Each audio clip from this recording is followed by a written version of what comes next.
Episode 178 of the Wilderness Podcast is brought to you by all of our amazing supporters. If you want to support the show, you can go to patreon.com/thewilderness-podcast. This episode is dedicated to Grizzly Wizard and all of our top tier supporters: Aiden A, Genton New, Grunkle G, Spleemo, Dreadful Monkeys, Matioas, Szechuan, Cynical Cyanide, and a super duper awesome shout out to Strosity because I forgot his shout outs for like a really long time. It's a glitch in the system.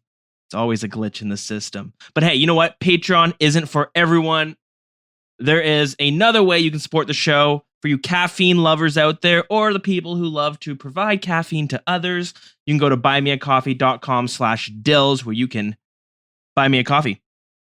So thank you to Timbuktu25, Caradoc, and Terry Paramore for keeping me going this week. I won't get into it. We'll get into it later. I have a severe addiction to coffee, and you don't notice it until you can't drink coffee for a day, and you are just, everything's out of whack. But hey, let's get into the episode. We have so much to talk about this week.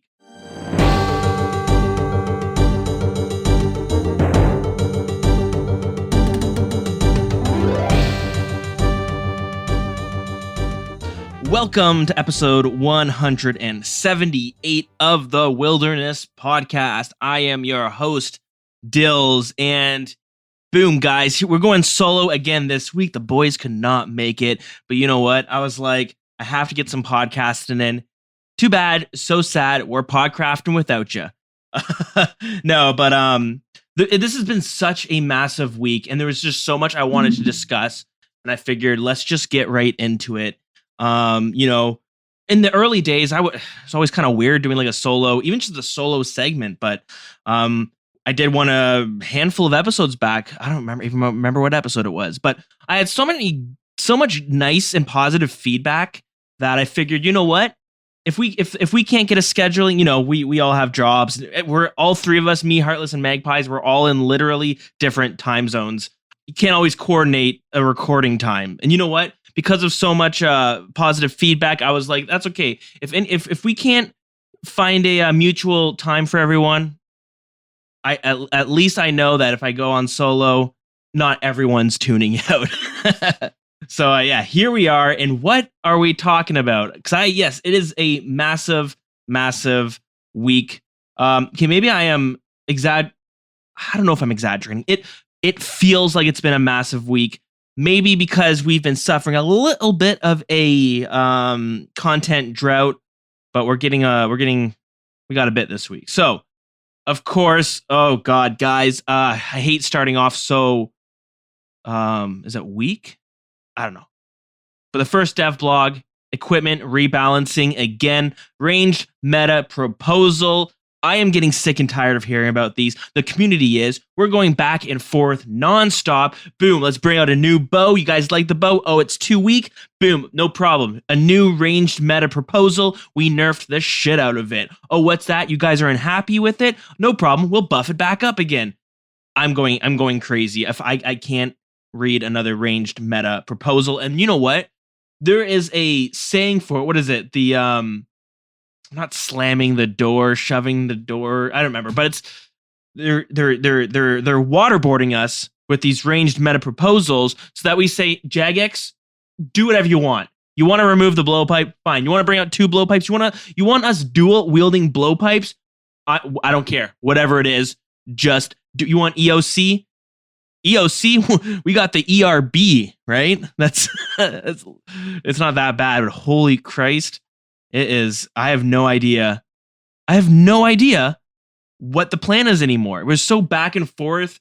You know, I was kind of excited when they first pitched it. We're gonna get into it. I don't know why I'm getting into it now. I'm a little feisty as soon as I mention it. We'll get into it in more detail what they're actually doing, but not too much detail because, like I said, this is just too much. When they first pitched this whole equipment rebalancing, man, I was all for it. You know, they wanted to do some free to play items and they wanted to talk about, you know, reworking warhammers and, I don't know, spears and plate bodies and full helmets. I was like, nobody asked for this, But that's cool. That makes sense. I'm all for that. That's neat. Fine, go for it. This is gonna change very little, but it'll be fun. It'll be interesting. Then they talked about, the Din's Bulwark. Very controversial. My personal opinion, it is a very strong weapon. Well, defensive weapon. Whether or not that's okay is another question. But as somebody who uses I do a lot of wilderness content as a PVMer, and no doubt that thing makes you feel invulnerable sometimes. Anyway, so they wanted to rework that. I understand the reasoning. They wanted to rework black leather. Again, that's a bit of a stretch, but I kind of get it when you put the numbers down. It's a strange idea. And of course, the blowpipe was in there, an item that everyone has known for a while to be very overpowered. It made sense. They explained why they wanted to do it. It had some, people kind of lost their minds, but I got it. But here we are, 10 iterations into this equipment rebalance, and I think they've lost a vision of what they originally wanted to do. I don't know, man. It's crazy. They're being so transparent, but it feels like they're not confident. They keep going back and forth, back and forth, back and forth. Are they just listening to the Reddit, or the subreddit community? Are they actually looking at data? Why aren't they testing this beforehand? Oh my God. Are they just like so worried about pissing off a chunk of the community that they're like, fine, we'll do it, whatever you want, but we also know we need to nerf stuff? I don't know. I guess we'll find out more. But hey, guys, that is not all that happened. This is a fairly big one. A lot of us play on RuneLite or some other third-party client. RuneLite's the top dog, though. It's funny. Way back in the podcast, there was a huge third-party issue where Jagex came out at one point and said, anyone who uses RuneLite, you're banned. You use RuneLite, banned. You used, oh man, what? They had a couple of them. There's a couple other clients out, but they're like, banned. Anyone who uses it. Right to jail. Unless you use OS Buddy, and it was a huge controversy. But me and Deegan actually went out and tested a bunch of different clients to do a little write-up on it. And then, that whole ordeal happened. And then RuneLite, so many people were using RuneLite that RuneLite eventually became the de facto third-party client, and rightfully so. It offers so much quality of life. But one thing that I noticed, and a lot of you will notice as well, is that when you play on mobile, we have gotten so accustomed to these quality of life changes that RuneLite has provided that it's sometimes hard to do a lot of content on mobile. A lot of bossing, a lot of things I rely on, like, tile markers. I hate the fact that when an item drops on the ground, I can't just see what it is. I have to almost like hold my cursor over it. There's anyone who plays mobile and also plays on RuneLite will know. You know that there's a huge the OG client sucks.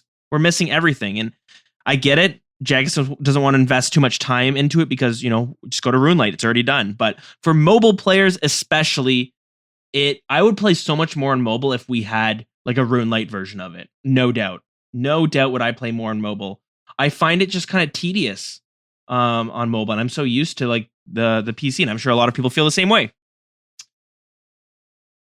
So that being said, that was a huge lead up to say we're getting some new improvements to the OG client that are coming straight from RuneLite. I am super down for this. And finally, the big week that it's been leading up to, last episode we talked about probably the worst written quest was introduced into RuneScape. And that was A Night at the Theater. And I say it's the worst written quest. I would say it's the worst quest ever brought into RuneScape. Yeah, that's right. Even Sheep Herder is a better quest because at least it's a quest. So we got that followed up by a Kingdom Divided this week, which was a very nice update. It was awesome. It's a cool quest.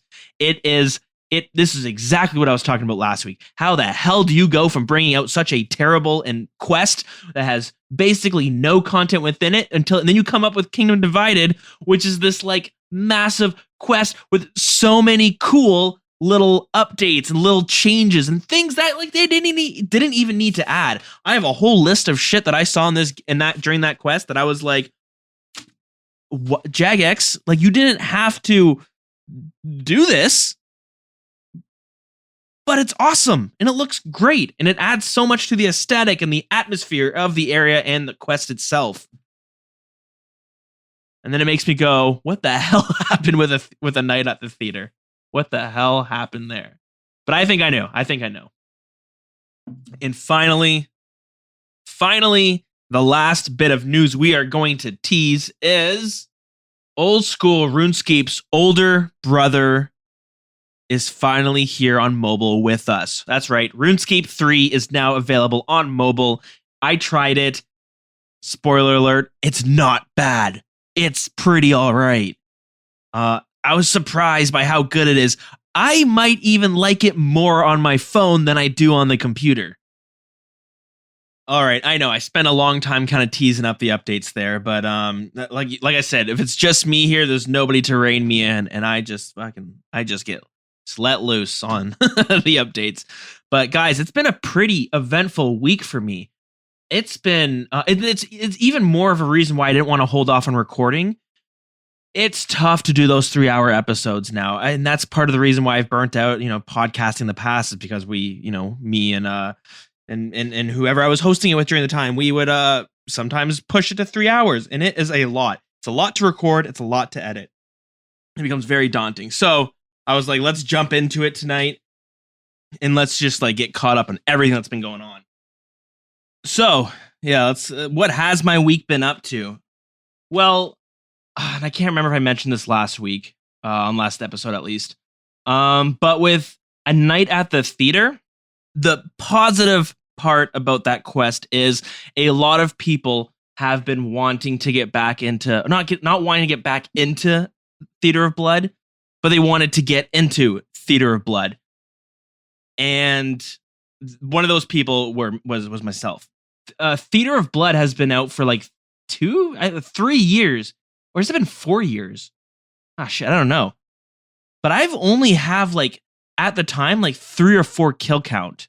So anyways, that's what I was saying, where it's like, I just felt like, how could I have put off learning Theater of Blood for so long? I'm a high level. I have the gear for it. I have people to even do it with. But there was something about Theater of Blood that was a little bit daunting, right? Chambers of Xeric, it's not that big of a deal to be bad, because like if you've done it, you can die 100 times and it's fine. I mean, it's not great because you start losing points, and there's a point system that bases the chance at getting a rare item or a unique item from Chambers of Xeric. But you can die, you can mess up. There's a lot of room for error, and then if you die too much, someone might just say, you know what? Just stay out of the boss room, let us take it. You can just watch. And that's fine. It's really not that big of a deal to go on your first Chambers of Xeric run. Theater of Blood, on the other hand, it feels so much more daunting, because you know that if you die, your team has just lost a significant amount of DPS. And if you can break it down to percentages, right? So with Theater of Blood, you can do it in 3, 4, or 5-man teams, right? So if you want a 3-man and you're still learning it and you die, or somebody else dies, you just lost 33% of your DPS. Not quite. I know it's going to work differently, especially as a new player who might not be getting as much damage off. Maybe they have suboptimal items, but still, 33% of your team has just died. That's a big chunk. In a team of 4, if you die, that's 25. In a team of 5 and you die, you just lost 20%, right? So even 20% is a significant chunk. It kind of reminds me of when, here's the segment, we need a soundbite for it. We're going to talk about World of Warcraft. But in World of Warcraft, when I played it, you can do raids in teams of 10 or teams of 25. The teams of 10 were the more common ones, but 25 was a little bit more rare. And you would think that it's harder. And it's different, right? It's harder to coordinate because there's more people that you have to make sure are on the same page. That being said, if one person dies, doesn't matter that much. Not a big deal. You could lose a handful of players before you're like, we're not able to do enough damage, or the damage we're losing is not much. Whereas a 10-man, easier to coordinate, but if one person dies, that's 10%. 2 people die, that's getting shaky. 3 people die, shit, we might not be able to beat it. Whereas 3 people die in a 25-man, it's really not that big of a deal. So same thing with Theater of Blood, and it's pretty daunting. So with that, it feels very daunting as a new player, and I'm one of those people who always felt a little bit more hesitant on learning Theater of Blood because it's like it has to be on an evening where I'm in a mood to learn, and I have to find the people that I'm not going to feel absolutely terrible if I die a bunch and waste their time, right? And that's the thing. You'll find like a lot of people actually enjoy teaching raids. I guess there's a time and place for it. Obviously, sometimes people just want to run through a raid and complete it and get some money. But, once you have a massive bank, people get a lot of joy from just teaching people. And that new player who's might die, it's kind of expected. Not that big of a deal. So with A Night at the Theater that came out, it kind of gave me that push to like, shit, man, I really should be learning Theater of Blood. Here I am complaining about a content drought, yet there's a big chunk of content in front of me that I've barely touched. So I said, you know what? We have to jump into it. So I started learning it a little bit more, and I've done it a few times, so I understand the fights, but there's little tips and tricks that you kind of forget, and muscle memory that you need to kind of have for certain bosses. But I started like pushing to learn it more often and trying to find more groups to do Theater of Blood. And I've been having a lot of fun with it. And which also leads me to, got my first scythe, not in my name, but somebody in my group got a scythe, which was really awesome. And that scythe helped a lot to buy some gear because I did a Tebow rebuild a while back, and there's a lot of pieces of gear that I needed, and that scythe helped a ton, and it was fun and exciting to get that loot. So I've been learning Theater of Blood. I'm doing it more, and it's fun because it takes a lot more coordination for certain bosses, and it's great. It's a really well designed piece of content, which it makes me excited to see what they're gonna do for the third raid they bring out whenever they bring it out. But let's wait. We gotta wait for them to first announce that, right? So I've been running some normal Theater of Bloods. That's been a great time. I tried running solo through easy mode or story mode, and that was fine. It's pretty easy. I was able to solo it no problem. The hard part is there's a room for it's called Nilokas, and it's basically like one of those what do they call it? Horde rooms. It's just waves and waves of monsters, and it's like you're basically having to damage them before you get overrun by too many of these little beetles, or I think they're ticks. So that was kind of tough. But besides that, it was all fairly easy. If you know the mechanics, then you'll have no problem. And it's a pretty decent tool to learn. I'll be honest, it's pretty good for learning, and it's shown like a lot of new people are now willing to try Theater of Blood, which is really nice. So I've been running it with a lot of people in the Discord and the clan chat, and a lot of these people are very skilled, and they're just really good at the game, which means I was basically getting carried through the raids, right? I knew what I was doing. I was doing a fair bit of DPS as well, but I was like, you know what? I want to try doing Theater of Blood with people who aren't really good, and I want to see how much do I actually know? How good am I in the raid, when I'm kind of left on my own? So I went to a channel called We Do Raids. It's a Discord channel, it's a very cool setup. It's a great place. It's meant for teaching people how to raid and do other endgame bosses. And they have this really cool system where if you want to learn Chambers of Zarek, or if you want to learn Theater of Blood, they have learner raids where they take a handful of people and they'll just teach you everything about it.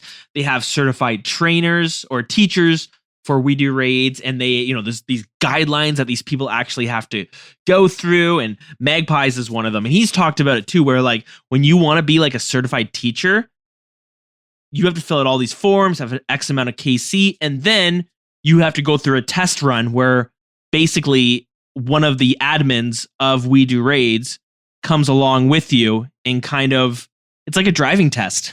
When you do your driving test and you have that instructor who's in your passenger seat and you're just driving and they're kind of taking notes.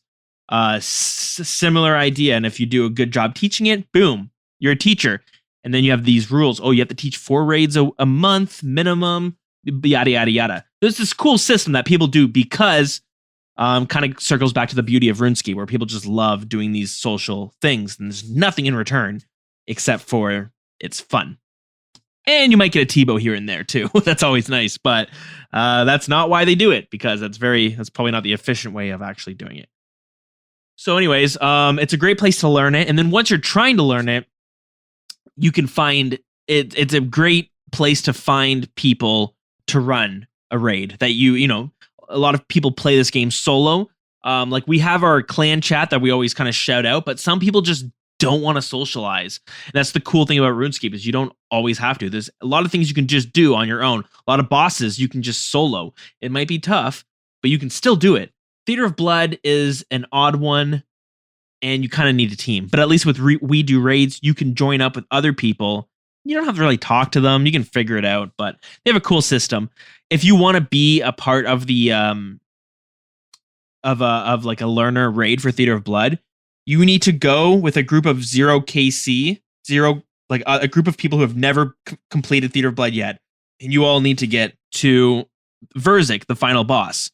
If you do that, then you're eligible to go on learner raids. It's a cool system, right? They expect you to kind of know all the fights beforehand, but they'll teach you how to do Verzik. It's really neat. So I spent some time doing that, and it was an interesting experience. It was hard. I think I have like almost 20 KC at this point, and I'd bump into people who had like 2, 1, 2, or 3, and they were like, "Oh my god, dude, you're so good! You got 20 KC," and I was like, "Oh boy, you guys in for a surprise." It's like when I meet people, like at Last Man Standing, this has happened a bunch where my name is Dilz, Dilz. They see it, wow, 4-letter name, you must be good, and it's like, no, not even close. I'm surprised I was even able to snag this name. My name originally was Butternuts, and then I snagged this name in like 2017 or something. Anyways, yeah, I was running Theater of Blood, and yeah, it was really tough. It was a really, really tough time, but it was fun. I had a lot of fun learning, and I learned a lot more doing these raids with people who aren't as good. I just learned how a lot of mechanics worked. Whereas when I did it with a team of people who are really good, they would tell you, go do this. And you're like, okay, I'll go do that. But you don't really know why you're doing that. You're just doing it. But one thing I noticed about Theater of Blood, We Do Raids, and I was talking to some people about this, and I think I got a little bit of an inside scoop. I bumped into so many people who had Inferno capes, but no kill count on Theater of Blood, and struggled hard on a lot of the Theater of Blood mechanics. And I was surprised by that. Not saying, like, I was like, oh, maybe that makes sense. Maybe, the Inferno is really, really hard content, but it's solo. Maybe these people just really want to do solo content. Theater of Blood is group content. That's a whole different dynamic. So it's totally plausible to be really good at Inferno, not good at Theater of Blood. That being said, I had run a bunch of We Do Raids, and I was shocked by how many people on my party had an Inferno cape, but weren't that great when it came to a bunch of the other mechanics. Iron Men too. A lot of Iron Men / women had Infernos, but weren't great on it. And I was talking to some people, and they were saying, yo, like, Dilz, I don't think you realize how many people purchased their Inferno cape. And I was like, whoa, that makes sense.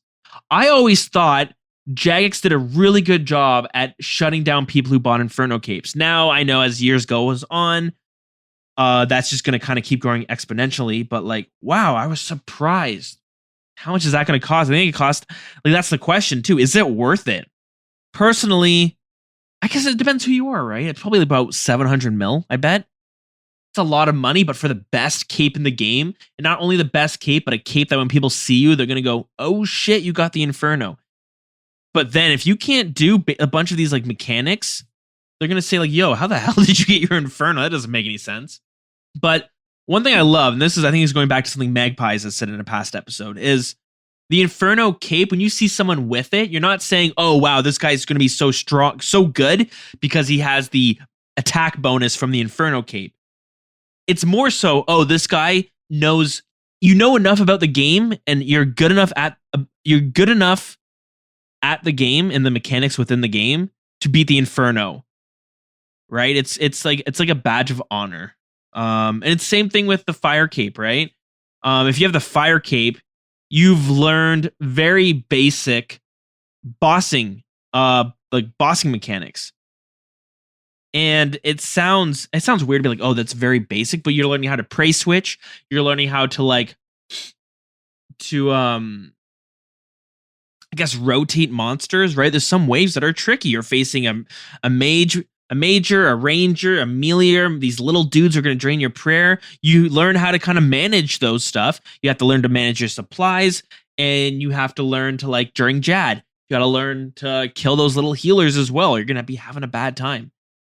Did I mention prayer switching? That's the big one, right? The prayer switching, and basing it off the monster's movements in the way Jad looks. If Jad rises up, he's doing mage. If he slams down, it's range.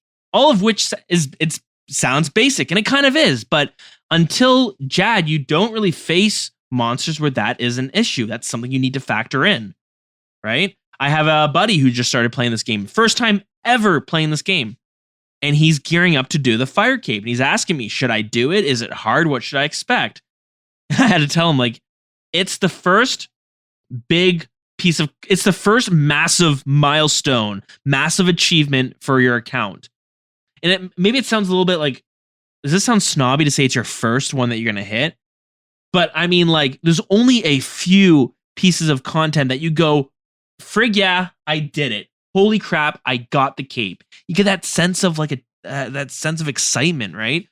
And we always say you get Jad hands from doing the fight cape.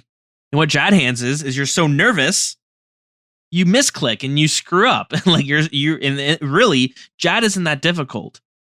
It's more of a fight against yourself.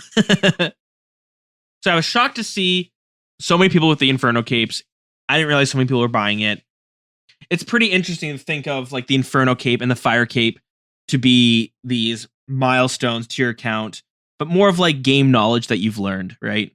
And I'm surprised so many people buy the Inferno, but going back to the Fire cape, knowing to pay attention to what the boss is doing and reacting to it and listening, right? Which leads me to the next thing I did this week, which was after getting the Scythe from Theater of Blood, I was able to buy a bunch of gear. And another piece of content that I haven't been able to do a whole lot of was the Nightmare of Ashiyama, right? And the reason I'm segueing from the Fire Cape is because the Nightmare of Ashiyama is a boss where you have to listen and you have to watch the movement the boss does, and you have to switch between range and mage. So I wanted to do some Nightmare because, again, it's a piece of content that's been out, and I've done some kills, but I haven't done a whole lot of, and it's been a while. It's been a long time since I went back and tried some Nightmare.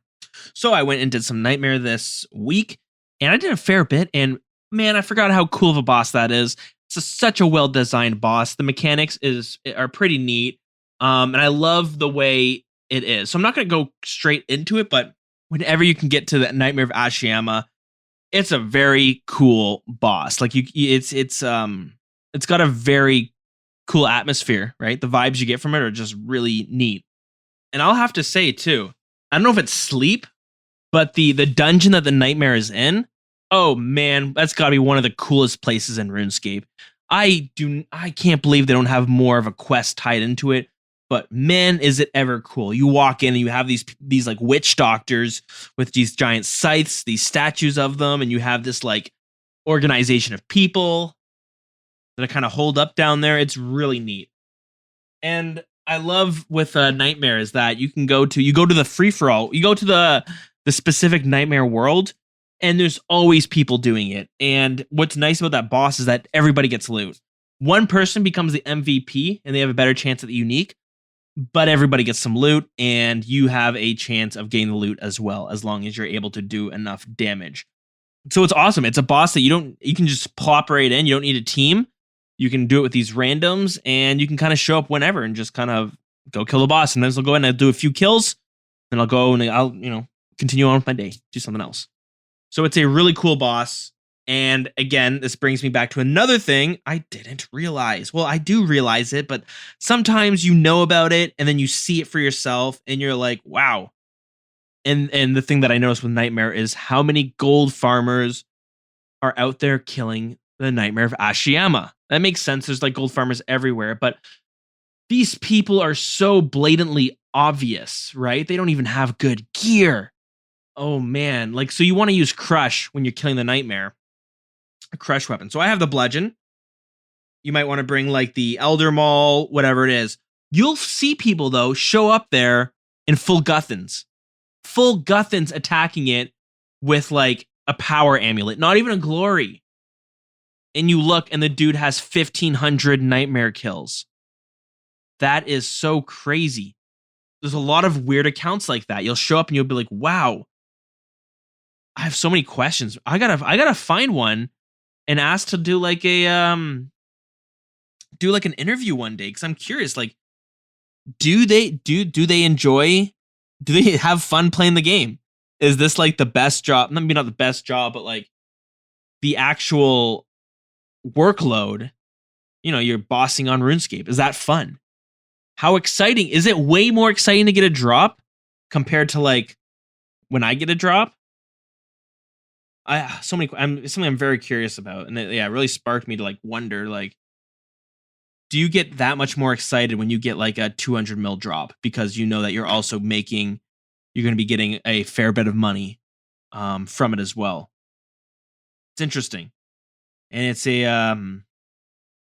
it opens up a whole larger question, or not question, but a whole larger topic of like the humanity and stuff, right? There's a huge argument. I don't know. It's we know a lot. We see it all the time. These gold farmers, a lot of them might be supporting a family, right? They might be, that Tebow drop they get from a raid. They might be able to, I don't know, it might really help their financial situation at home. And then of course, RuneScape isn't there to provide somebody with their needs in real life, really. It's a game after all, but it's interesting, right? It's such a weird thing that a lot of people just don't realize. A lot of gamers who don't even play like MMOs don't realize that people come to these MMOs to make a living, to feed their kids, right?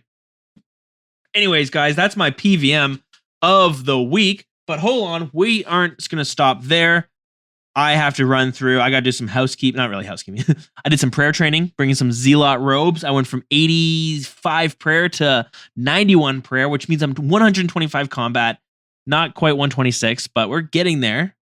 And, the big news. Oh, man, the big news of the week for me. I've been doing these wildy boss, wilderness bossing.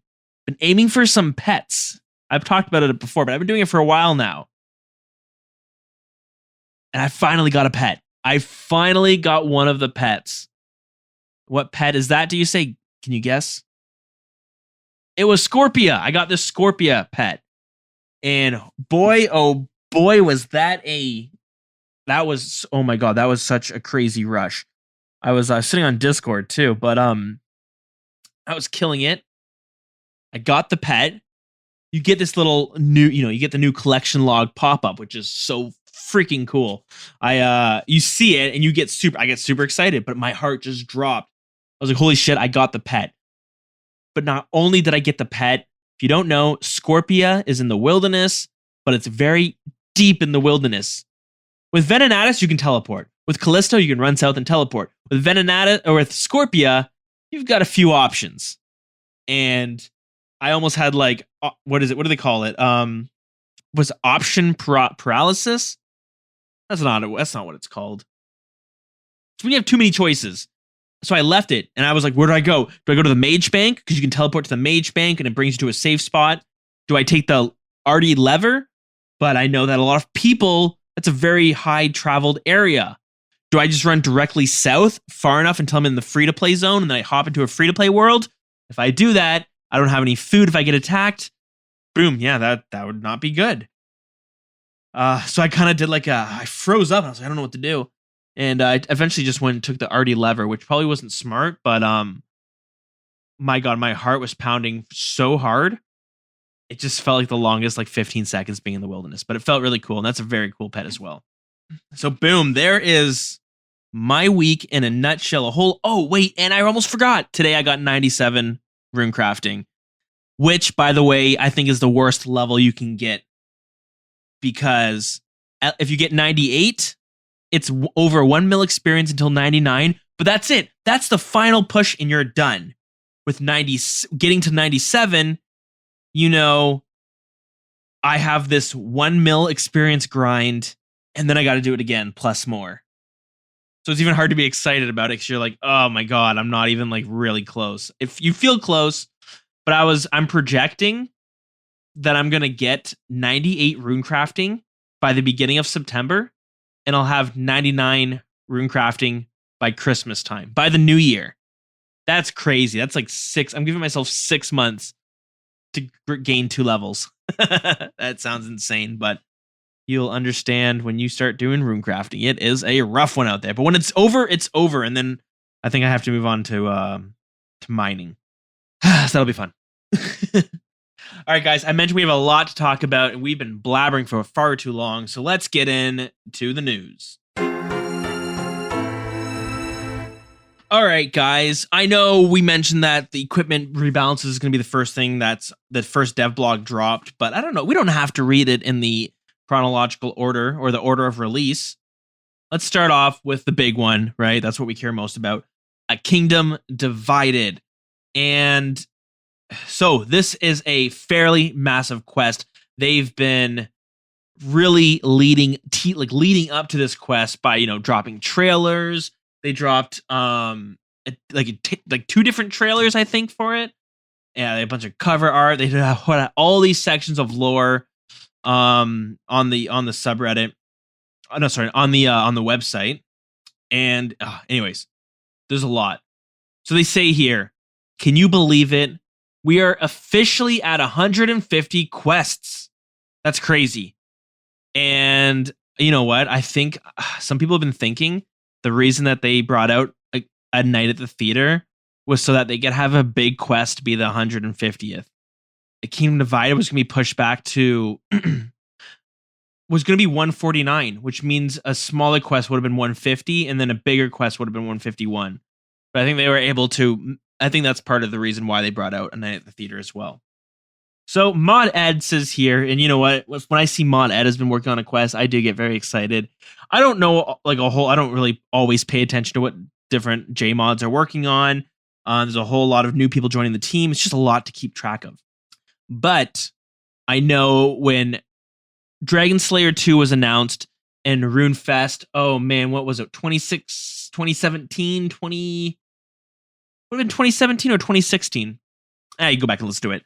Mod Ed came out though, and he talked about the Dragon Slayer 2, and there's a few other announcements that happened that year, but his announcement of Dragon Slayer 2 was so good. He killed it. He was so excited, and man, did it deliver. So when I see he's been working on a quest, I know it's going to be a good quest. So Mod Ed says here, we first announced the quest back at RuneFest 2019, but for me, the journey has been much longer. I wrote the first draft of A Kingdom Divided all the way back in mid-2017, alongside drafts for the 5 Kourend house quests. After 4 years of waiting, it's a joy to finally share this story with you all. I hope you enjoyed as much as the team and I enjoyed creating it. So there it is. That's his little spiel before it, but let's get into what they have here. Kind of, I don't know if you want to call it description. Let's just read it out. So it says, a great Kourend, a land of wealth, comfort, and security. Across its 5 cities, the people of the kingdom work to bring peace and prosperity. However, all is not as it seems. Beneath this delicate facade lies an uncomfortable truth. The kingdom of Great Kourend is a kingdom divided. Since the death of the last king, Great Kourend has been ruled by the Kourend Council. Under the watchful gaze of the council, Kourend has enjoyed a golden age of progression, but not all of its citizens are happy. And spurred by the recent arrest of Councillor Sophia Hughes, allegations of corruption are growing. However, the political games of the council may be the least of Kourend's concerns. A darker power is gathering in the kingdom, one that could change the face of Gielinor forever. Boom. There it is. So, we're going to quickly go through the requirements for the quest. You need to complete basically all the precursor Zaya quests. So that's that's a quest for each of the houses, right? All the 5 houses of Kourend have a quest tied to it, along with Architectural Alliance, which means you will have to grind out all of the favor as well. And it sucks, but once it's done, it's done. Pro tip, if you need to grind out the favor, go complete the quests first because you'll get a nice boost to the favor as well. All right, what stats do you need for this quest? Well, you kind of need like mid 50s, right? You need 54 agility, 52 thieving, wood cutting, herb lore, mining, 38 crafting, 35 magic. So nothing too crazy. Nothing too crazy at all. If you are at the combat level of doing this quest, you should easily be able to do it with those stats. You should have the stats for it. All right, and what is the reward? If I were you, I'd skip forward 30 seconds if you want to avoid spoilers of the reward. So here it is. 2 quest points, 10,000 experience, aka agility or runecrafting. New Arceus spells, which are pretty sweet. Kourend Castle respawn point, because we need another one of those. Your cursed memoirs changing into the Book of the Dead, which you now get a 6+ to magic attack and 3+ prayer bonus when equipped. And you get 20 additional charges for teleporting. Not bad. Not bad at all. I will take it. Before we talk about some of the other stuff that came with the quest, let's talk about the quest itself. I'm not going to go into too much of it because it is a very, very long quest. Like me, if you've already done it or if you're going to do it, you're going to encounter like 6 or 7 times where you're like, oh, this must be the end of the quest. And then it's not. Just keeps on going. But it is a pretty cool quest. I thoroughly enjoyed it. You kind of go all around Zaya. You see a lot of cool shit. There's a lot of cool stuff, and the boss fights are pretty neat, and just a lot of good lore stuff. Now, one thing I've started to notice is that I like to read. I'm reading the quest dialogue more often now because I want to learn more about the lore, and it's more interesting.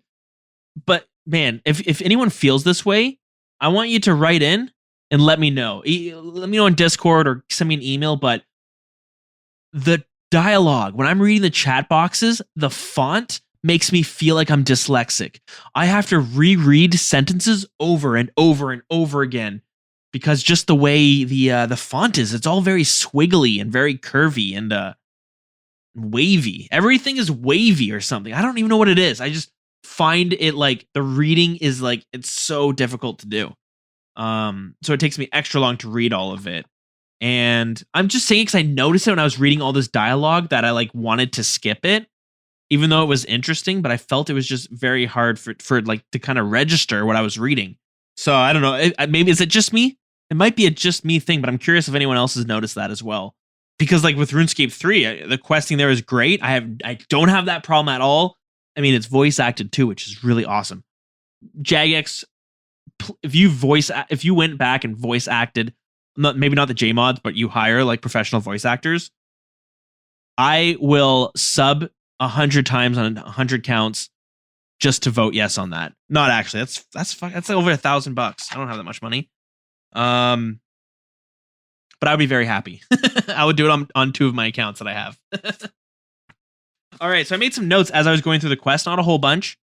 But yeah, I just made some notes, little things that I noticed while I was kind of moving around. 1, they added some new, and I think they're new. It looks like they added some new animals near like the Shazian encampment, which they totally reworked, by the way, and it looks freaking sweet. But there's a lot of animals like boars and stuff, and they look cool. They look so nice, and they look so good, and you kill them, and they have such a smooth death animation. It seems like a weird thing to say, but if you kill them, you're like, wow, somebody must have done this for like a passion project or something, because these boars don't drop any uniques. There's lynxes that I found. There's a lot. It was cool. I just saw them and I was like, what the hell are these boars doing there? And then you killed them, and just all of their animations looked so smooth compared to like cows and stuff. There's an area by a lake where there's just clothes next to the lake, like as if somebody died or somebody went skinny dipping. But I noticed a bunch of things. You kind of walked around and you're like, what is that? And what's that for? And it kind of had me like wondering, like, yeah, what's going on there? And it has you traveling as well to these little areas. And like a lot of us take teleporting for granted, but we miss a lot of little details of the Great Krend or Zaya. And having to walk around for this quest, I noticed all these little places, and I was like, that's nice. That's kind of cool. Or you got this, like, you go to the Lovacange area, and there's like a Burning Man sigil, or like, I don't know what you want to call it, but some like giant wooden structure that's on fire. You're like, oh, that's kind of cool. What's that for? Oh, it's for probably nothing. All right. And there's a bunch of areas like that you'll just kind of stumble across. And the other point that I made was, in the quest itself, it's a very like epic. It's an epic, I guess you'll just call it that. It's very long, but you kind of learn a lot about the politics behind the Great Krend and the houses, and a little bit of its history.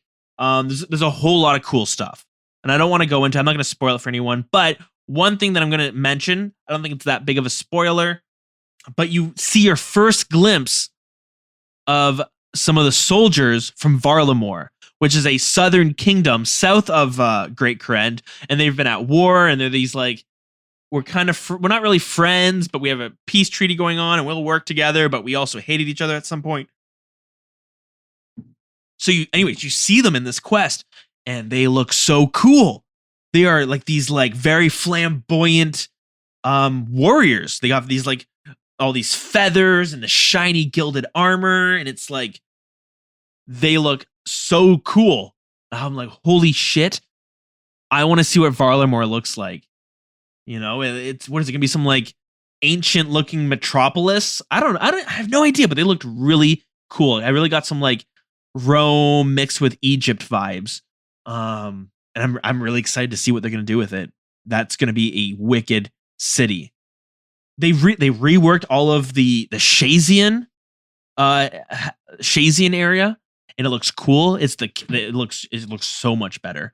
They have like all these like, you just have to go walk through it. It's so badass. It's got like your encampment where all the soldiers are training, but then they also have like the like solid structures, right, where they would have like housing and all that stuff too. Not just like they're not like a nomadic tribe. They're a house that just kind of trains their military, right? They are the military side of Krend.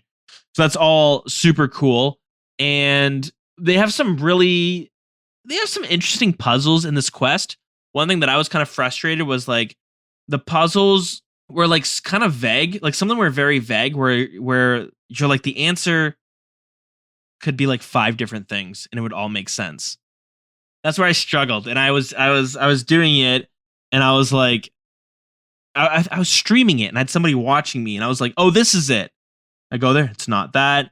This is it. No, it's not that. This is it. And then the person who was watching with me was just like, you know what? Like any of those guesses would have been actually makes more sense than what the actual answer is. So that's one thing that I found was a little bit tough, was that I spent a lot of time walking around the Great Krend. This won't be a spoiler, but you talk to this girl in the Krend Castle, and she's like, I'll be behind the Krend Castle. And you kind of, and when you look at the castle, behind it looks like it's to the west side of the castle, but it's not. It's the south side, which doesn't look like the back of it. It's confusing. I spent so long trying to find her, and it was like, the only reason I'm saying is because like that's not a riddle. She's just like, I'll just meet me behind the castle. She's not behind the castle. She's south of the castle. Stupid. And for the last thing, the ending of the quest. It's crazy. It is dramatic. Yeah, it's dramatic. I'm excited to see what quest comes out afterwards, right? This is just leading up to some more stuff. So it's all really cool. And guys, the music is, there's so many good tracks. So many good tracks. So I'm going to feature one right now, and it's called This Is the Part Where You Die. That's what the quest is called. This song is called.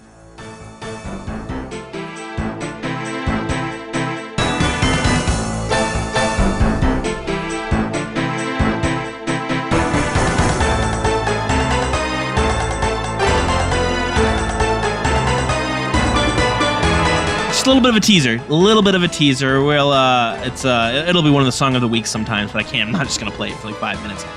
So many good songs. Play it with the music on, and you'll go through so many awesome tunes. But yeah, there is the quest, and I thoroughly enjoyed it. It took me like 3 days. I was surprised by how long it was.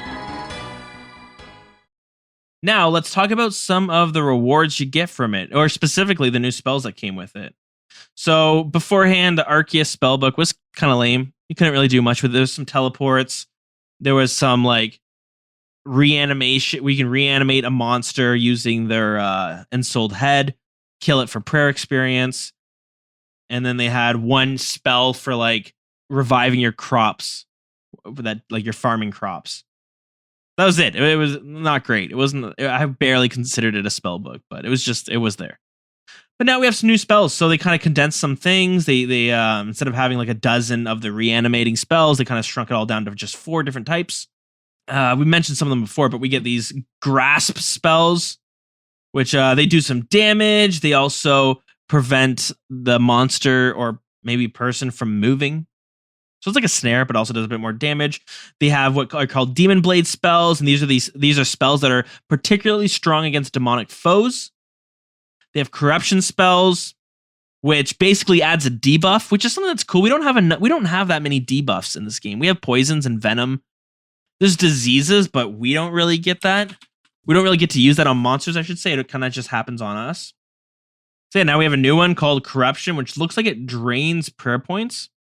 So yeah, it's kind of like a poison, but instead of hurting your health, it drains your prayer points. Looks interesting.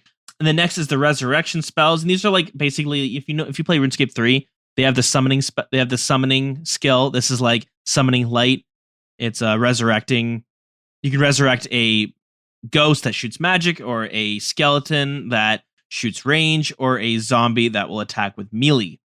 Now, this costs 76 magic to use for the strongest one, and it takes some runes, but it also takes some prayer points to use. The reason I'm kind of going a little bit more in depth on this one is because this looks like one of the more useful spells in the spell book, and I've been using it when I'm at Nightmare, and it seems to just add a nice DPS increase. People are bringing it to Theater of Blood, and I've been told it's just more DPS than Vengeance was. So if you're really into the numbers of Theater of Blood, a lot of people bring Vengeance, but now you'll have somebody bringing this, which I mean, it seems kind of cool. Although I tested at Zulrah, so I was trying to figure out how it would work. And it seemed to not hit all the time at Zulrah, and I'm not too sure why. That was a trick. I personally still have to figure it out, but it seems kind of cool. It seems like an actual useful spell. The next spells are the Offering spells, which allows you to convert up to. There's 2 spells. One lets you convert ash. One lets you convert bones, and you get prayer points back from it. Which that seems kind of cool, right? That might come in use. That might be useful, right? Maybe you can bring this to I don't know, Cerberus, get some prayer back. I don't know how useful that would be, but still, right? You might be able to find a place to use this. And finally, they have a few other spells which might be kind of interesting. They have Shadow Veil, which basically acts as another dodgy necklace. So you can really have up to 40% chance to avoid being stunned when you're pickpocketing, which is pretty sweet. Dark Lure prevents monsters from retreating during combat, including implings. You know, if you tried to hunt implings, you know if you don't do enough damage, they'll fucking run away from you all the time. Vile Vigor converts remaining prayer points into run energy at a 1-to-1 ratio. Again, that's kind of cool. Like I don't know where that would come in useful, but there's somewhere, right? There's got to be some spot people are gonna figure out. There's Degrime, which will clean all the grimy herbs in your inventory. Resurrect crops. Well, we had that before. And Death Charge restores 15% of the player's special attack energy upon killing a monster. Guys, that sounds kind of cool. right? I love these spells. People have been saying that these spells are too weak. I've seen some people saying that the resurrect spells are too strong. But this might be one of those cases that we just need like a couple months to figure out where these all fit. And people will come up with the numbers that like death charge is good here because blah, blah, blah, blah, blah. It all seems pretty cool. It's all fairly unique, and I'm kind of excited to try it out, even if it's not optimal. So yeah, they're pretty neat. I'm excited to kind of get more into this. There's some of these that I definitely like. Death Charge, the one I just mentioned, seems cool. Shadow Veil, haven't used that yet, but like, yeah, there's a whole whack of these that are all just different enough. And like, I don't know. I sometimes wish that they would kind of rework some of the lunar spells because a lot of them are useless. Some of them are just crap.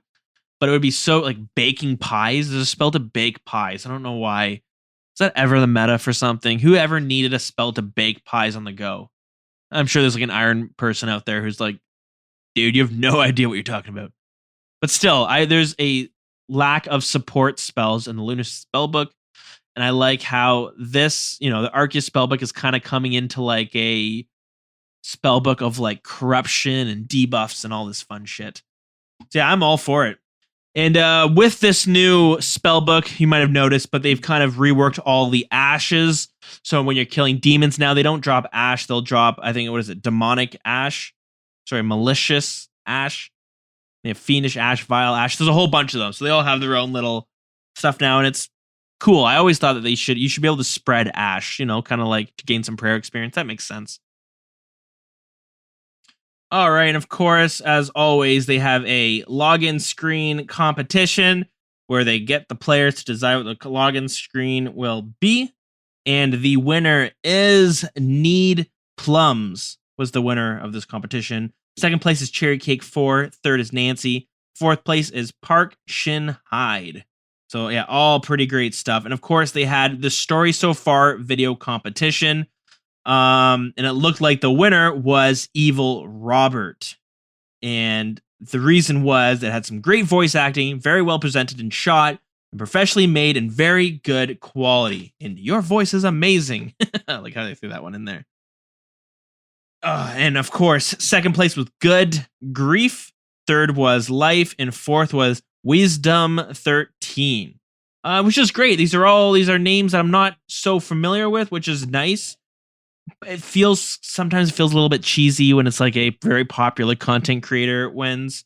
So it's nice that this is, they give some love. But yeah, that pretty much has it for A Kingdom Divided. Of course, other news tacked on into this dev blog was some Chambers of Xeric changes. There's a bunch of cool stuff. Like there's a new personal storage. You don't need to build a chest right away.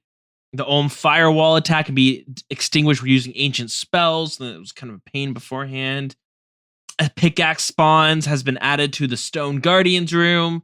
Not really that big of a deal, but if you're new and you're going in blind, it might be. You don't have to restart the whole damn raid because you've got a pickaxe.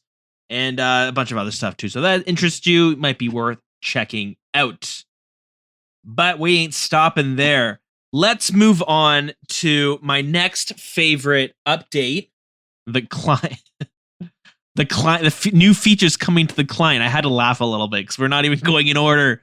I teased them at the beginning in order of their release, and I was like, do we really want to follow up Kingdom Divided with the equipment rebalance changes again?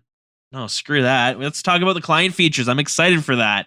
If you're gonna tune out, we'll let you tune out once the equipment rebalances come on near the end. So yeah, we guys, they've been talking for a while now about wanting to update the client, and it's been this huge debate whether they should or shouldn't. And one thing that kind of was huge that happened recently was that, okay, so I apologize, I don't quite understand coding and all that whole infrastructure around the game and the game engine and stuff. But when the Steam release came out, a big ordeal was that it came out with a C++ client. And you can tell when you play it that it's very smooth. It feels so damn smooth. That gives us hope with the OG client. So right now the Steam client is the only thing that's in C++, but maybe down the road they'll release a better one. They are going to be doing a beta test of these new features very, very, very soon.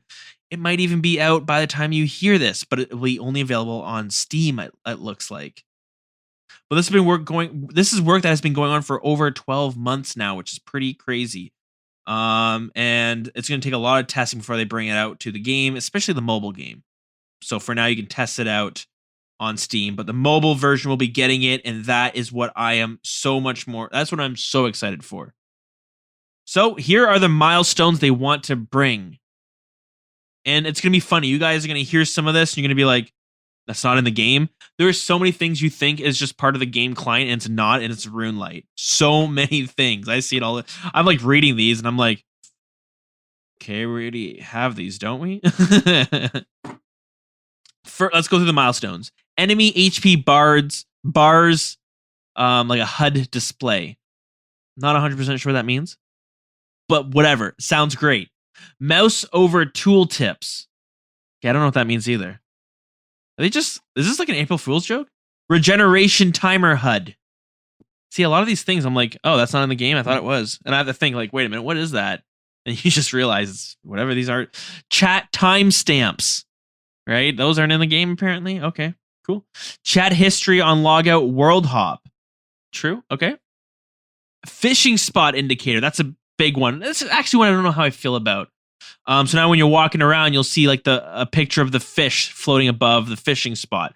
Convenient, breaks the immersion a little bit, I'll be honest. But yeah, that one's a little bit weird, I'll be honest. I'm not sure how I feel about that one, but whatever. Client Windows settings. What does that mean? Chambers of Xeric Helper. Guys, I don't know what these mean. This might have been a bad segment. Just kidding. Here we are. Here's the big ones. Anti-drag settings. There's an anti-drag setting so you don't have to screw up and move your gear around when you're just trying to equip it. Ground tile markers. That's a big one. You can now, you think how many bossing you can, how much more bossing you can do on your on mobile. So many bosses I can't do because I'm just gone so used to having my tile markers. And then infrastructure for future milestones. So that's kind of just like to be continued.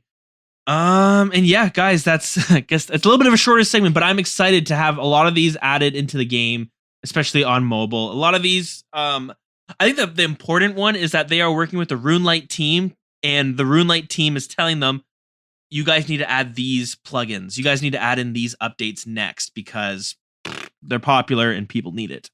So that's going to be something to look forward to, this ongoing process of it. Okay, fine. Let's just rip the Band-Aid off. Let's just do it. Equipment rebalance changes. We'll make it quick. We'll make it quick because really the only thing that might be worth talking about is the blade of Ferdinand. People are upset. Guys, I'm not even going to go into it because I'm so freaking confused looking at this because, you know, I read the dev blogs when they come out. They'll be like, this is what's happening. And they'll say, no, we'll change this. And no, we'll change that. And sometimes it's not even updated in the dev blog. But they came out with the blade of Ferdinand, which is supposed to be like the blade of Saildor. No, it's the bow of Ferdinand, which is supposed to be like the blade of Saildor, but it's a bow. And it's a stronger version of the crystal bow. It's going to be like it's going to be like a step below the twisted bow. And this way it kind of bridges the gap between the blowpipe and the twisted bow because that's what people wanted. Although, are we gonna have a problem with the bow of Ferdinand? And how are they gonna introduce new ranged weapons? The whole point of this. Oh God, I have no idea. So, anyways, they brought it out, but the problem was this bow is it has charges just like the blade of Saildor, and one thing that I don't know, people are starting to get sick of is everything having charges, right? Everything seems to have charges. You have your blowpipe that needs charges. You have your Barrows items that needs repairing. You have your Scythe that needs blood rune charges. And it's like their way of bringing out really strong weapons, and their excuse is like, well, it has an upkeep cost. And yes, that makes sense, but it gets annoying, right? We have the arc light, and I'm so, it's so tedious to have to go grind out charges for your arc light. And if you're an Iron Man, you have to do that for everything. At least we can go buy scales for the blowpipe, but man, how annoying is that going to have to be? How often am I charging my trident? Fairly often. Now imagine if I had to go to Zulrah and kill Zulrah a bunch of times just to get the scales for it. That's a pain in the ass. So we're kind of sick of that. So what they did with the Blade of Saildor, they said, fine, if you hand in 1,000 crystal shards, it doesn't degrade anymore. It's sweet. And they're like, you know what? We'll do the same thing with the bow, but instead, it only degrade 50% of the time every time you shoot it. And people are like, that is kind of annoying because the reason the bow is so good is because you can have full crystal armor, which will also degrade, right? Crystal armor also degrades. So I think it's this tricky thing where like if they bring out weapons, people are like, well, to make it not OP is we'll just have it degrade after a certain amount of time. But now people are like, well, we're getting really annoyed with having to grind all of these different pieces of like ammo and these different charges and scales and whatever it is to charge our weapons. We're getting kind of annoyed with having to keep track of all this shit. And I totally understand. If I was an Iron Man, there's a lot of things that kind of prevent me from playing my Iron Man more. And, you know, when you think about it, that's one of them, right?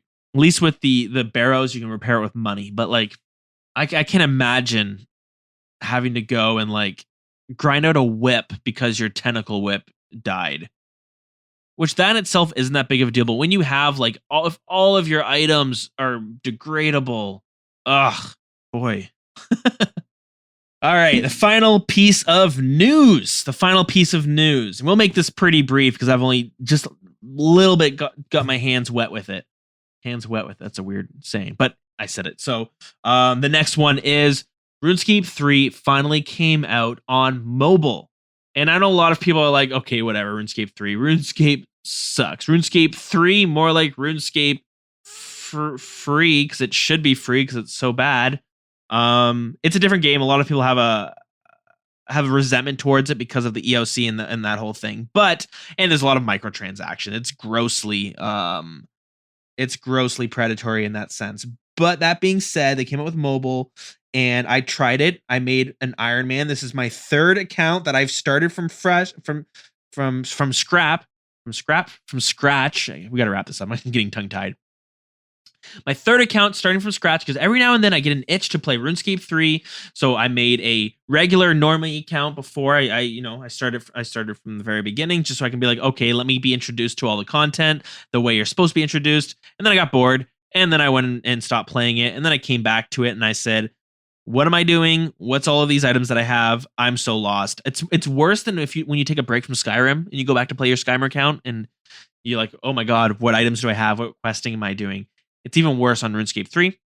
So I made a Iron Man account, did the same thing, progressed far, decent way in. Not decent, but I played for some hours and then I go back to log in and I'm like, what am I doing? Where am I? I don't remember any of this stuff. So I decided to do it once again on mobile. But my excuse this time was like, this is going to be a purely mobile experience. I will see firsthand how it is as a mobile-only player. And I was surprised. It was pretty darn good.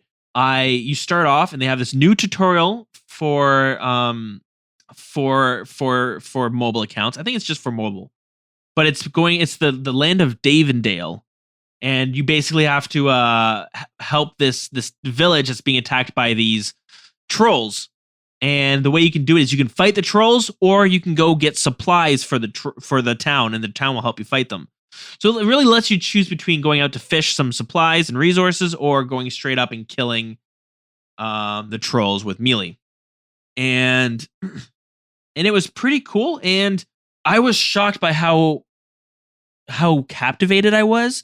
I'm not very far into it and I'm only free to play. And I'm trying to think, do I want to stay free to play? Do I want to bond it up? I don't know yet. But I was surprised by how much fun I was having with it and how well optimized it was and how well the screen worked. Again, I'm not far into it, so I don't have all the EOC abilities yet. I'm interested to try that. I'm probably going to play a little bit after we get off this because it's not my new mobile game that I'm trying out. And it was good, and I'm excited to kind of see how it holds up. And a lot of people, I've been reading on the subreddit, and a lot of people have been saying good luck bossing, good luck raiding on it. And people say the same thing with old school RuneScape, but people do it. But RuneScape 3 is going to be interesting because it's got so much more going on. You look at anybody's screen on RuneScape 3, and it's half the screen is filled up with menus and different inventory spaces and stuff. So it's very strange, but I've always wanted to get into it. And we've seen a bit of a resurgent from content creators, a friend and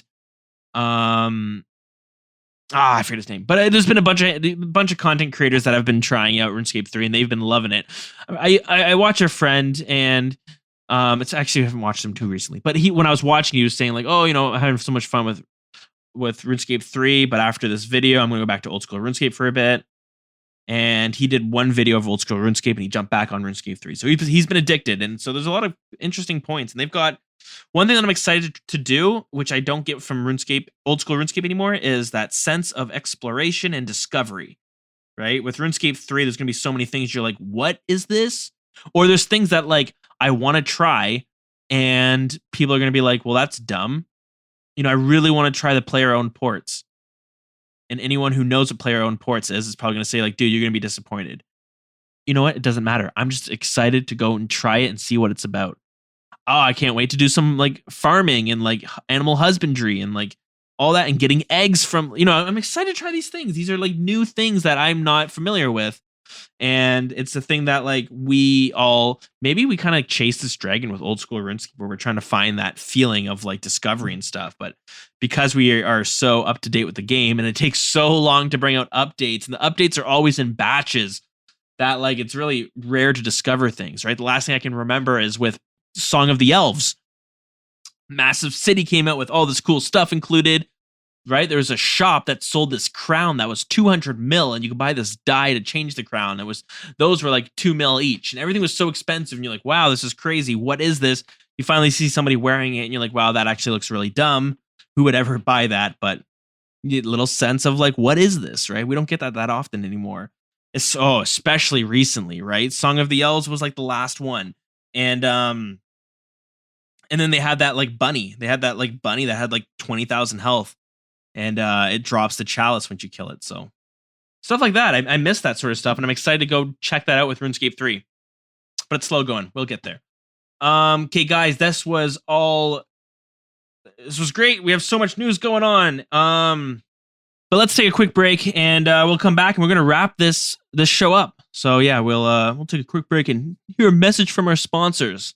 That's what the professionals say, right? Okay, guys, not spoiler alert, a little behind the scenes. What do they call it? BTS. Some BTS, not the K-pop band, but behind the scenes. We usually take a little bit of a break here when I'm reporting with the boys, but when I do it solo, we go straight into it. So I'm getting tuckered out. I'm getting a little tuckered out, but we can't stop. We have to thank our supporters. So here we are, guys. You know where we're at, right? If this is the Grand Exchange music. A lot of us actually don't play with music on, so maybe you don't know where we're at. So we're at the Grand Exchange. And this is where I get to talk about all the fun stuff that we got going on. If you want some more RuneScape podcast content, specifically from myself, from this show, the way you can do that is by subscribing to Patreon, patreon.com/TheWildernessPodcast. And there's a few different tiers that you can select, which goes from $1 to $3 to $5 to $10. And it's all Canadian, I'm pretty sure. So if you're American, it's like pennies. Not really, but it's cheaper. And if you're anywhere in the world, it's not actually like a $5 plan. It's cheaper for you. Unless you're Australian, I think we're pretty close. It's funny, Australia and Canada, we're like brother countries that kind of got separated at birth. And you guys got sent to like somewhere very hot, and here we are kind of cold. But I've always heard there's a lot of similarities. And I know a lot of Canadian friends of mine, a lot of people I grew up with. Surprise. So it's going to surprise you guys, but they're all Canadian. A lot of people went and lived in Australia. And I like, not like a lot on me, like, oh, I know thousands of people that did it. It's just like people who live in Australia. There's like these Canadians, where are they all coming from and why? No, not that much. But I mean, like, people that I know that kind of went to go live in another country, it's like 80% of the time it's Australia. And it's somewhere I've always wanted to travel to as well. So, yeah, it's a little bit of a tangent. So if you're on Australian and you want to sign up to Patreon, it's kind of the same. It's like the same amount of money. One thing I've always wondered as well, does it snow in Australia? So when you look on the map, it looks like it's so far south that it kind of would. Right? Does it snow like heavy snowfall. I never hear about snow there, so probably not. Anyways, I'm super ignorant. So anyways, yeah, if you guys want to support the show, you can go to like Patreon. You'll get some free, it's not freebies. You'll get some premium content as well. We do a weekly, not weekly, but I try to do when they do the Q&A live stream, I try to watch it live and we record it. You get an audio version of it and we hang out for a bit. I do some like talking at the beginning and talking at the end. It's basically like what you're hearing here, but kind of condensed down to like 15 minutes at the beginning, 15 at the end, and sprinkled throughout the thing, the Q&A. And I know when I was trying to listen to the Q&As, when I was working a job in construction, I had it in my pocket. I freaking hated that it was always video, and it drained my battery, and sometimes it took so long to buffer, and it was a pain in the ass. I always wish there was an audio version of it. So here it is. Maybe here we got it, and we get to hang out while we do it as well. And you know, sometimes I do like bonus episodes from time to time. It'll be early access on Patreon as well to show my appreciation. But don't worry, it'll come out on the live feed as after a few days. So yeah, there's patreon.com for all the people who are interested into that sort of stuff. But of course, one of the perks is if you are our $5 supporter, you get one of our $5 supporters get a shout out every single episode, an episode dedicated to them. So this one is dedicated to Grizzly Wizard, but you already knew that unless you skipped the beginning of this podcast. And if you're part of the $10 tier supporters, every episode is dedicated to you guys because that is amazing. That's a whole whack of support, and I'll get into it to a second. So let me shout out you guys. So Aiden A, Gentanu, Grunkle G, Spleemo, Dreadful Monkeys, Matioas, Szechuan, Cynical Cyanide, and a super duper super awesome shout out to Strosity, because there was a glitch in the system. He was labeled as a $1 supporter, but he was paying $10 every single month. And I hadn't noticed that until he got in touch. We're like, what the hell is going on there?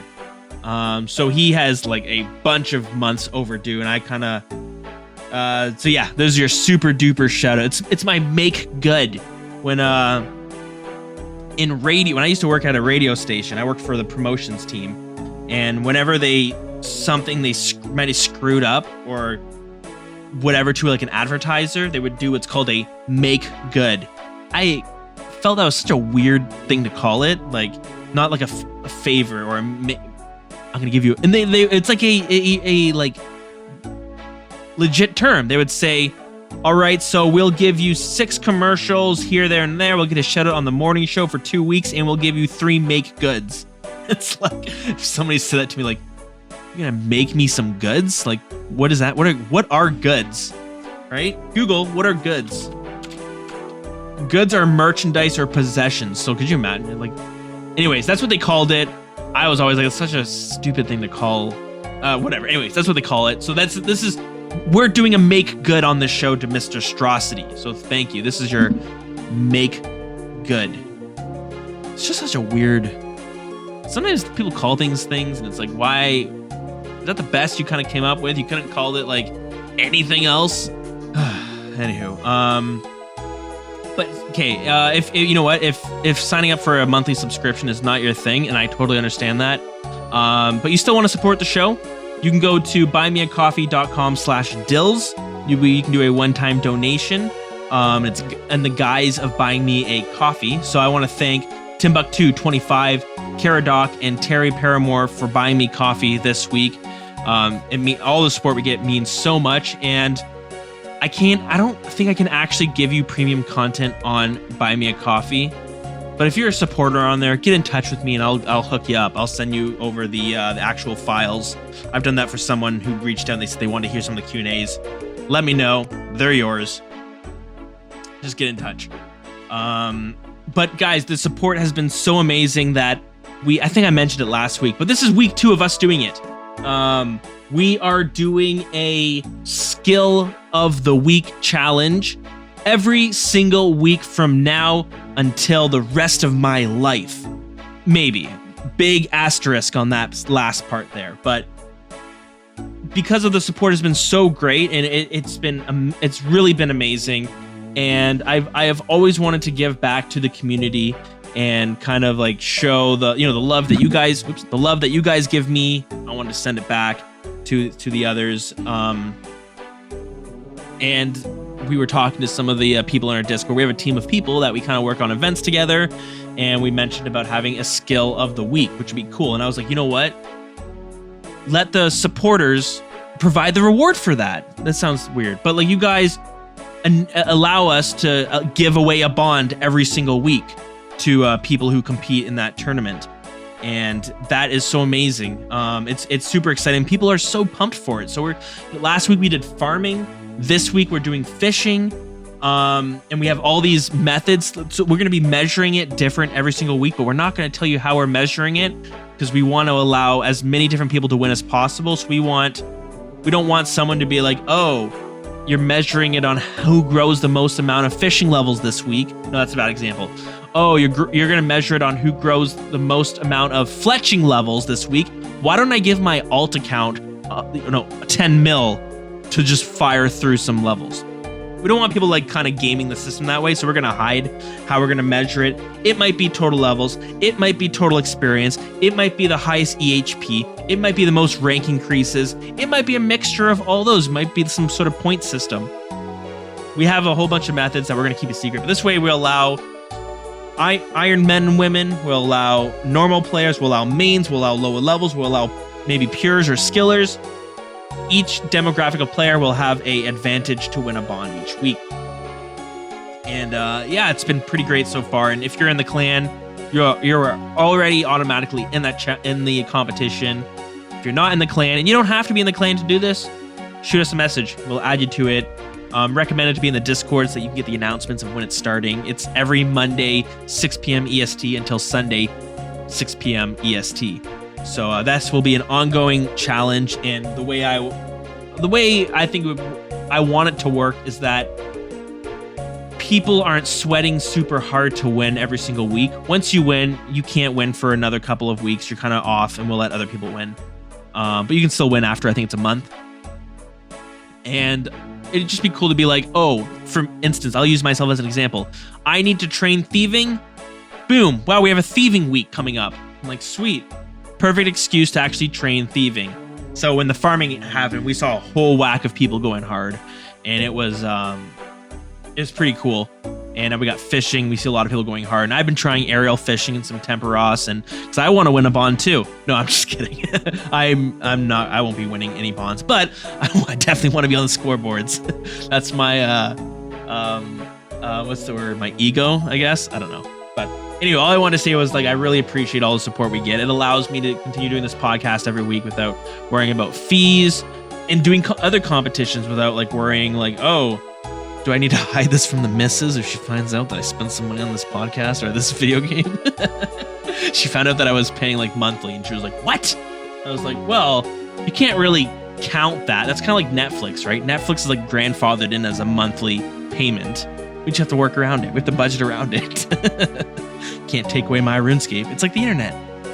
So anyways, guys, that's we'll get back to the rest of the show. So thank you again for all that support. And